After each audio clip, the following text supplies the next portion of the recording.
ప్రతి క్షణం సమాజం కోసం మీ మిత్ర న్యూస్. మానవుడు చనిపోయే ముందు వారి కళ్ళల్లో కొన్ని దృశ్యాలు కనిపిస్తాయట.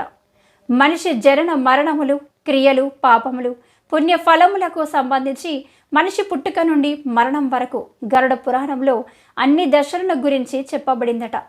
గరుడ పురాణం కూడా ఒకరి చర్యల ఆధారంగా పొందే శిక్ష గురించి సమాచారాన్ని అందిస్తుంది. మరణానికి ముందు కనిపించే కొన్ని సంకేతాల గురించి గరుడ పురాణం కూడా పేర్కొంది. ప్రతి ఒక్కరూ ఏదో ఒక రోజు మరణాన్ని ఎదుర్కోవాల్సిందే. అయితే ఈ పరిస్థితికి మనల్ని మనం సిద్ధం చేసుకోలేం.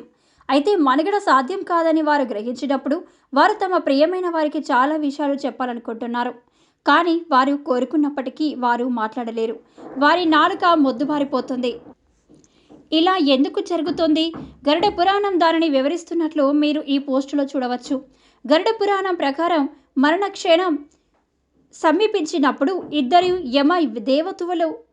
ఇద్దరు యమదూతలు మరణిస్తున్న వ్యక్తి ముందు నిలబడతారు. వారిని చూసి ఆ వ్యక్తి చాలా భయపడి ఇక బ్రతకలేడని గ్రహిస్తాడు.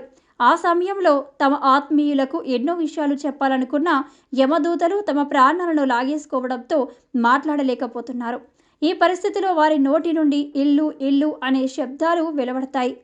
యమదూతలు ఒకరి శరీరం నుండి జీవాన్ని వెలికి తీసినప్పుడు ఆ వ్యక్తి జీవితంలోని అన్ని సంఘటనలు ఆ క్షణంలో వారి కళ్ళ ముందు ఒక్కొక్కటిగా మెరుస్తాయి అంటున్నారు. ఈ సంఘటనలు వారి చర్యలుగా మారుతాయి. దీని ఆధారంగా యమ వారి జీవితాలను నిర్ణయిస్తుంది. అందుకే జీవితంలో మంచి పనులు చేయాలని, చనిపోయాక ఆ పనులను తన వెంట తీసుకువెళ్లాలని అంటారు.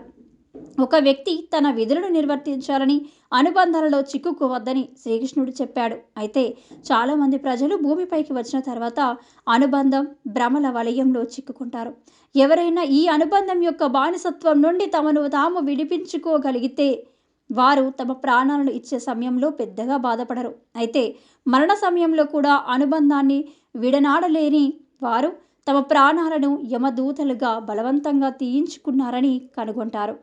ఫలితంగా వారు చనిపోవడం చాలా బాధను కలిగిస్తుంది. వీటికి సంబంధించిన పూర్తి వివరాలు గరుడ పురాణంలో లిఖించబడడం గొప్ప విషయం.